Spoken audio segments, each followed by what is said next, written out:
A gente resolveu fazer uma gravação em cima de como a gente faz aqui em casa. A gente às vezes senta para conversar sobre alguns assuntos e vai surgindo as ideias. Eu pedi até a Dil traz o conhecimento dele, as experiências que ele tem, e eu faço numa visão espiritual. Porque na visão espiritual, ele não consegue avançar muito na visão espiritual, mas está chegando lá. Mas na questão material, de conhecimento, de história, ele vai bem. Então, nós vamos fazer uma gravação em cima do que a gente... Até a gente fez uma gravaçãozinha para a experiência e vamos trazer agora de novo. Nós estávamos conversando sobre as guerras. Então, estamos abordando sobre o que a gente já leu sobre guerras e eu fui fazer um estudo, entrei para pesquisar por baixo, quantas mortes por baixo foram tidas pela guerra. Por baixo, sem dados assim, não que foi exatamente esses números. Foram números assim que acham, mas não tem um número exato, porque não se contabilizou aí as guerras tribais, esses conflitos que tem localizados, não se contabilizou muito isso. Se levou mais em função de algumas grandes guerras, tá? Desde a época da Suméria. Gente, foi em torno de 500 milhões de vidas ceifadas. Isso por baixo, em algumas, não em conflitos localizados, tribais e outros conflitos. 500 milhões de vidas em guerras. E isso me impactou. Quando eu levantei esse estudo, eu chamei o Adil, aí eu fiz uma impressão das guerras, sabe? Algumas guerras, mas era interessante o número de óbitos de algumas guerras que foram relacionadas, muitas guerras e do mundo todo, de vários países, e guerras assim, até aqui do Brasil, os nossos conflitos que houve aqui, as nossas rebeliões aqui e tudo mais, como as guerras que nós tivemos internas, quantas vidas ceifadas. E isso impactou muito. Só na Segunda Guerra Mundial, foi a Segunda Guerra Mundial, foram 85... Primeira com a segunda. Primeira com a segunda? 80 milhões, isso no oficial. Por baixo, mais de 80 milhões de mortes, sabe? Aí a gente fica analisando, assim, um irmão tirando a vida do outro. A falta de amor, a agressão, lutando por convicções, lutando por terra, lutando por poder, tá? E a gente queria fazer essa colocação. Eu vou passar para o Adil para ele trazer um pouquinho mais do assunto de guerra, que ele gosta de explanar esse assunto. Depois ele passa para mim e eu entro mais numa visão espiritual. Tá aí, pode. Obrigado, hein? Eu adoro guerra. Aqueles tanques enormes, cada canhão enorme, cada torpedo enorme que sai daquele canhão. Agora imagina quem está ali na frente. Que coisa pavorosa. Os japoneses fizeram um encoraçado que tinha os canhões de 400 milímetros. 400 milímetros. Imagine um obus desse tamanho, não fica nada, destrói um só. E ele tinha 8 canhões desses, coisa parecida. Então, eu fico maravilhado com esse pavor todo. É que eu sou mago negro.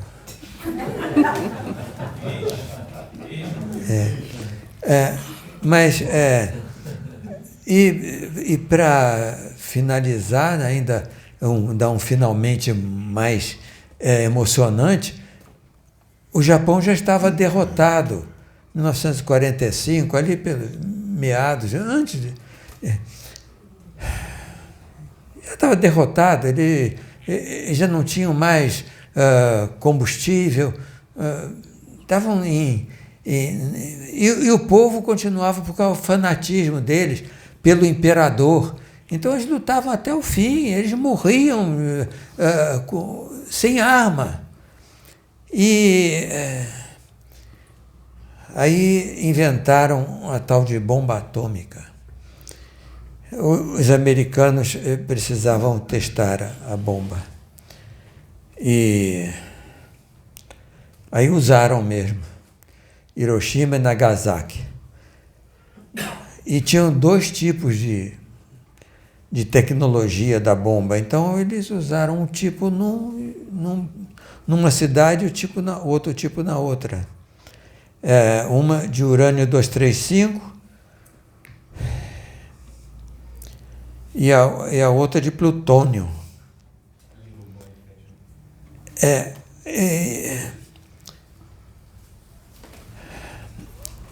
Como mortandade imediata, perto de 80 mil. A questão é que permaneceu a irradiação, a radiação dos isótopos. E aquilo foi uma coisa pavorosa, ficou matando durante anos, matando muita gente. E, poxa, gente, tudo pela ambição, tudo para tomar o que é dos outros. Essa incontinência nossa de não estar satisfeito com o que Deus nos deu. E, olha, eu estou falando em Deus, mas eu sou materialista, hein? Mas é porque eu acredito que os meus irmãos materialistas deveriam vir ao nosso conhecimento. Eles precisam desse conhecimento, porque eles são muito apagados. Tem um sujeito que não acredita em Deus. Bom, então como é que a vida foi feita? Por acaso? O acaso é nada. Como é que o acaso poderia ter essa inteligência de conhecer anatomia, fisiologia, histologia? Eu tenho aí, você faz um monte de livros assim, cada um enorme. O acaso não teria condição de manipular. Só uma inteligência muito superior a que nós imaginamos, porque está além da nossa imaginação. A gente aprende lá quando garoto que Deus é um velhinho pendurado nas nuvens com a bata branca, com um cacetete na mão. Deve ser um cacetete, é capaz de ter até de um. Mas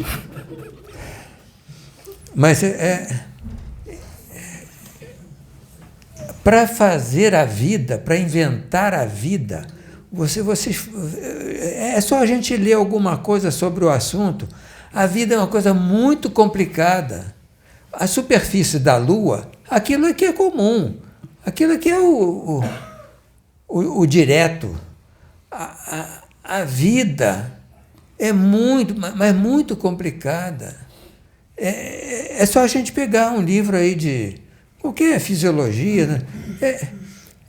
E o sujeito tem assim, é o desconhecimento mesmo, você achar que nós viemos do acaso. O acaso teria nos inventado, é um acaso inteligente. Mas então, isso que sobre as guerras, podem ter certeza, é a ambição. É ambição, não é para defender nem ideias, não. É ambição. Você vê agora e eles são tão deficientes, veja só, esse moço que dirige aí aquele país lá lá do outro lado, ele tem o pessoal dele é deficiente, o pessoal militar dele. Ele decidiu tomar o outro país por incursões. Ele tinha material humano e capacidade militar para fazer essa guerra em 5 dias. Mas ele decidiu fazer incursões, talvez para não provocar uma destruição tão grande. Aí teve lá um comandante dele que levou uma coluna blindada, caríssima, gente. Talvez aquela coluna blindada tivesse mais equipamento do que o nosso exército todo. Aí ele vai pela estrada, com o campo aberto em volta. Você vai com a coluna blindada, você é um alvo. E foi o que aconteceu. Destruíram a coluna blindada, morreram quase que eu disse o nome deles, a terra deles. Morreram, ficaram ali. Nem ao menos estavam preparados para a guerra. Causaram a guerra, decidiram e nem ao menos preparados estavam. Quer dizer, é porque a Sônia disse que eu não tenho conhecimento, não. Isso daí está no noticiário. Não tem nada de especial, não. Então, me parece que, de qualquer maneira, a cada um de nós que estamos aqui, que tenhamos essa firme ideia de que não haja guerras, não se façam guerras, nem com poucos, nem com muitos, nem com um só. É a destruição. Vocês, eu teria que citar, mas houve uma guerra aí, mas isso está em qualquer compêndio. Houve uma primeira grande guerra, a tropa de um país avançou por um país neutro. E era o único ponto onde aquela tropa poderia passar, porque existiam fortalezas poderosíssimas, a tal da linha... Não vou falar o nome da linha, não, mas era uma linha que tinha tudo quanto é tipo de armamento, todos os canhões de todos os calibres, por toda a linha, por toda a fronteira. Jamais eles poderiam passar, não haveria força no mundo para passar por ali. Mas na fronteira com um país neutro, que também era fronteira para o agressor, não protegeram a fronteira. O agressor passou por ali. Quer dizer, qualquer criança não faria isso. Não iria deixar uma fronteira aberta. E quando chegou na Segunda Guerra, repetiram a tolice. Não fizeram novamente um esforço naquele ponto. E foi onde o inimigo novamente passou. Isso mais de 20 anos depois.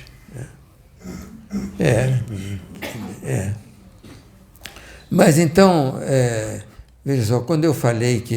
É porque eu sempre procurei estudar o assunto, porque eu acho que ali é onde está a decisão. É onde está a decisão. É o mais forte. Não adianta, não tem argumento. Contra a força, não dá. E foi o que aconteceu. O que estava com mais força venceu no início, depois o outro adquiriu mais força e venceu depois. E triturou. Bom, eu sei, mais algum assunto? Não. Bom, ele trouxe o contexto que está nas condições dele trazer. E eu vou dar início à nossa abordagem do assunto. E depois ele volta para falar. Então, a gente vê as decisões de guerra e as pessoas se agredindo de uma forma, como ele colocou, um grupo mais forte destruindo outro grupo que não é tão forte, e a sede de poder, de domínio. Então, não se pensa nas vidas, não se pensa na destruição de vidas. A gente, nesse momento, não pensa nem na questão de Deus. Não se pensa em Deus. Não se pensa na preservação da vida, só se pensa em destruir para a conquista. E o que é mais triste nisso, que a gente estava conversando, que isso foi a nossa conversa, é que o país vencedor comemora a vitória. Comemora, gente. E muitas das vezes, quando eles comemoram, eles dizem assim, Deus está do nosso lado. Gente, olha que ponto que nós chegamos nas guerras. A comemoração pela vitória e destruição de vidas. Aonde está o amor aí?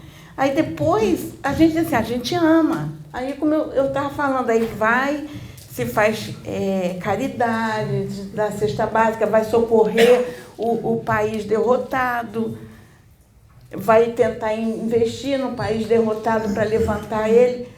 Mas cadê o amor? Isso aí fizeram por questão até de poder, de domínio. Não é nem pelo amor. Então a gente vê, cadê o amor aí? E ainda se comemora as perdas. Então a gente estava analisando sobre isso, conversando, e foi interessante que a Dil trouxe uma observação quando na Segunda Guerra Mundial, que ele era pequeno, tinha uns 7 anos, ele traz uma observação importante aqui para nós no Brasil, porque nós tivemos tantas guerras internas, algumas guerras internas, e se comemorou vitória com as mortes. Porque era sede de poder. Não havia um consenso, era sede de poder. E ele viveu isso na infância dele, após a Segunda Guerra Mundial, quando os nossos combatentes retornaram. Deixa ele contar a experiência dele. Eu tinha 7 anos. Dia 8 de maio de 1945, a guerra terminou na Europa. O que se considerava de inimigos se renderam. Então, eu assisti do alto do edifício Brasília, que é ali a esquina de Avenida Rio Branco, com o passeio, não sei exatamente. Então, os nossos pracinhas desfilaram, vitoriosos, porque eles estiveram na Itália, participaram de combate, e de maneira realmente gloriosa para os nossos pracinhas, porque eles tinham pouco tempo de treinamento com o armamento americano, era uniforme americano, capacete americano, porque o nosso exército era todo moldado dentro dos padrões franceses. Mas naquele momento nada mais se falava de francês, porque os franceses tinham sido derrotados. E então nós estivemos lá e participamos, ainda que não muito bem treinado, mas estava suficientemente, porque me contou meu tio, que era capitão na guerra, ele faleceu, general, e ele disse que o nosso soldado, quando o nosso soldado montavam um ataque, tinha que avançar. E quando tocava a metralha do adversário, houve um momento em que a nossa tropa sumiu completamente. E então o general comandante, que era amigo do meu tio, já perdi minha tropa. E ele disse, não, olha, eles tinham se escondido no chão, eles estavam todos deitados, sumiram. E isso diferente da tropa do principal aliado nosso, dos americanos, que era comum a metralha estar cantando, eles estão avançando, continuavam morrendo e avançando. Quer dizer que o treinamento deles era pior ainda do que o nosso. Bom, então eu queria dizer, isso foi o que eu assisti, eu vi a nossa tropa desfilar aqui na cidade do Rio. Na época nem existia Brasília, hein? Éramos mais felizes. Bom, eu acredito que seja o que sobre guerra. Então, essa experiência que a Dil está trazendo, que você vê, ele foi assistir, eles foram receber os heróis de guerra, que vieram felizes, vencedores e muitas vidas ceifadas. Quer dizer, uma falta de amor total, gente. A guerra é falta de amor. Onde é que Deus está nas guerras? Por isso que Deus diz que Ele não criou o mal. Ele não criou guerra, é o homem. É o mal que existe e que a gente aceita esse mal e vai e destrói as vidas com sede de poder e tudo. Então é triste, eu e ele, a gente às vezes senta para conversar essas coisas, e eu achei interessante sobre essa questão, que eu achei que a gente podia gravar para chamar a atenção, porque nós temos outras guerras piores que a gente não se dá conta. Quando a gente para avaliar aqui, não digo no mundo não, eu digo no nosso país, quando a gente vai avaliar o número de pessoas mortas em acidente de trânsito. Gente, é uma guerra. Porque algumas pessoas não têm paciência no trânsito, não têm paciência quando está dirigindo, não têm paciência com outro irmão. É um outro tipo de guerra, diferente dessa que ele descreveu. Quantas vidas são ceifadas? Dizem que aqui o número de vidas ceifadas em acidentes de automóveis de trânsito aqui no Brasil é maior do que o resultado de uma guerra localizada. E é uma guerra pela falta de paciência. A gente vê outra guerra que a gente tem, que as pessoas, pelos seus temperamentos, se desestruturam e matam o outro, que também é um índice elevadíssimo, que também é uma guerra. Não deixa de ser uma guerra. O que a gente mais vê é o noticiário. Aí vê escolas invadidas, muitos sendo mortos. É uma guerra. Isso é estado de guerra também. E quando brigam nas ruas, vão assaltar, que matam, às vezes tiram a vida, não só levam, como tiram a vida do indivíduo. É uma guerra, gente. Isso é estado de guerra. E a gente não se dá conta que isso é uma guerra localizada. Então, é isso que a gente tem que parar e pensar. Aí a gente vê, nessas guerras que nós temos localizadas, da forma como eu estou descrevendo, a gente também comemora.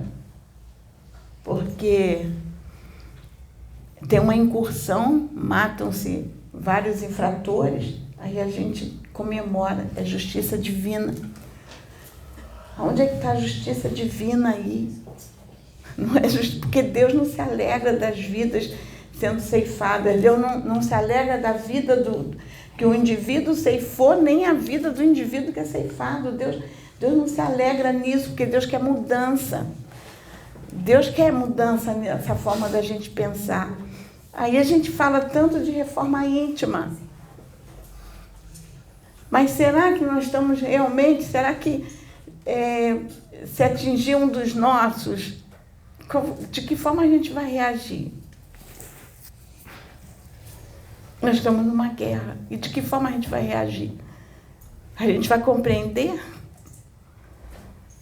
Né? Então a gente tem que parar para pensar nisso. Eu sempre trago a história aqui do meu sobrinho, que foi baleado pelas costas, com 18 anos, desencarnou. Eu não estou revoltada. Ele está bem, ele foi acolhido, ele está bem, mas quantas famílias assim, gente? Aí isso gera uma revolta muito grande nesse sentido, porque são vidas ceifadas. Por quê? Por causa da violência, a falta de amor, que é isso que a gente tem que trazer para nós. A gente pensar muito reavaliar, trabalhar isso dentro de nós, porque nós não estamos livres dessa guerra. Nós vivemos aqui nesse planeta e estamos inseridos nessas guerras. Na guerra urbana, na guerra do trânsito, numa guerra entre facções, numa guerra entre países, numa guerra entre... Até a gente vê num próprio país, como a gente já botou as nossas guerras internas, a gente vê na África guerras tribais num próprio país. Irmão com irmão. Então, nós temos que pensar muito nisso. E era o que a gente estava conversando. Eu estava falando para o meu marido da minha visão espiritual e ele trazendo o contexto dele de conhecimento. Mas, no final, a gente chega num bom senso e ele tem essa noção da forma dele entender que a guerra é desnecessária. Nós podemos buscar alternativas. É essa mensagem que eu quero deixar. Quer falar mais alguma coisa? Não. Guerra não é coisa boa de se falar, não. Vamos falar de paz. Então fala. E são tantas as almas que são assim desencarnadas maciçamente, não são poucos, não. De qualquer maneira, os nossos médiuns compensam trazendo essas almas para o nosso Senhor no céu.